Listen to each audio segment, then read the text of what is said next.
friends. Today for our story, we are going to read a super secret, not so famous Dr. Seuss story. That means that this is not found in very many storybooks, so this is going to be an extra special story for today. It's called Steak for Supper. Are you ready? Make sure to listen for the activity at the end, okay? When I'm all by myself and there isn't a crowd, I guess that sometimes I get thinking out loud. And I guess I was talking while steering my feet on the way home for supper down Mulberry Street.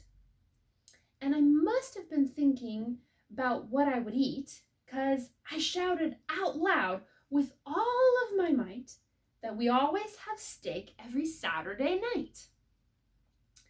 My father had warned me, "Don't babble, don't bray, for you never can tell who might hear what you say." My father had warned me, "Boy, button up your lip."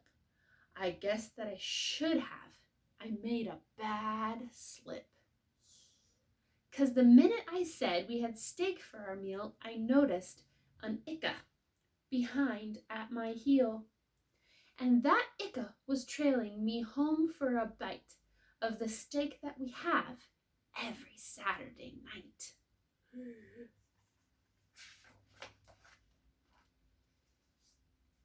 I got sort of worried. Our steaks are quite small, and we had none to spare for that Ika at all. Then I really got worried. The next thing I knew, the Ika was talking and babbling too. That Ika was waving his wing at a Gritch. "Come on," he was calling, "they're terribly rich. They've plenty of steak and they'll cook it just right, 'cause they always have steak every Saturday night." Then the Gritch started giving the come-along sign, inviting a Grickle to get in the line. "Join up," called the Gritch, "for I'm sure they'll be able to set one more place at their dining room table." An Ika, a Gritch, and a Grinkle to feed? My mother, I knew, would be angry indeed. And I groaned, and I knew that I hadn't been bright when I bragged we had steak every Saturday night. And then the Grickle called out to a Nupper. "They always have steak for their Saturday supper." Good gracious, I gasped. How the news gets around and steak so expensive, $1 a pound. A Nupper for supper, a Gritch and a Grickle, and also an Ika? Oh boy, what a pickle! I shivered. I wondered what Father would do when I walked in the house with that terrible crew. When Father saw them, there's a very good chance that I'd likely get whaled on the seat of my pants. And I guess if I did, it would serve me quite right, 'cause I blabbed we had steak every Saturday night. And the very next second I groaned. Good grief, when the Nupper called out to a pair of wild weef. Do you see the wild weef? "Come on, you wild weef, what a party we'll make. For Saturday's supper they always have steak." What a mess! 2 wild weef and a Nupper, an Ika, a Gritch and a Grickle. I'd never felt sicker. I knew that the minute I walked through that door, my mother would faint and my father would roar. And tomorrow they'd send me to one of those schools where they try to train boys how to not act like fools. I reached for the doorknob and I trembled with fright, all because I'd said steak every Saturday night.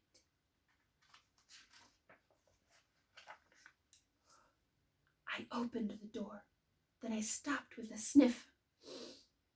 I smelled what was cooking. I took a big whiff. The Icka stopped also and sniffed at that smell, and so did the Weef and the Nupper as well. The Gritch and the Grickle, they stopped and sniffed too, and the moment we sniffed it, we all of us knew that the stuff that we sniffed wasn't steak, it was stew. The butcher who sent it had made a mistake. For Saturday's supper, we didn't have steak. Just stew, gulped the Gricker. Just stew? Pooh, I say. If they only have stew, I don't think I'll stay. Stew, they all snorted out loud in disgust, and they all disappeared in a big cloud of dust. Poof! What luck! I stood safe, all alone in the hall. My mother and Dad hadn't seen them at all. And from that night to this, I have never made slips. I don't talk when I walk 'cause I've buttoned my lips. What a silly story. For today's activity, we're going to do something close, but we're going to make it into a game. So, just like in the story, his one sentence turned into a whole big crazy party of people. I want you to play the game Telephone, where you pick a sentence and you whisper it in somebody's ear. And then they have to whisper it to the next person, until the very last person has to say what they heard out loud, and then see if the first and the last person match. And if you're a little bit older and you need more of a challenge, or if you just have lots of time, I want you to play a game called, sort of close to pictograms, where you can either draw a picture and the next person has to guess what that picture is and then fold it up so that the next person can only see the words. Then the next person has to draw the picture and then the next person a word so they only see one thing at a time. It's super fun and you can find more directions online if you need them. It'll be so fun and I'm so excited to hear what kind of crazy things you come up with in Telephone or crazy stories you come up with in pictograms. Have a great time. See you next time.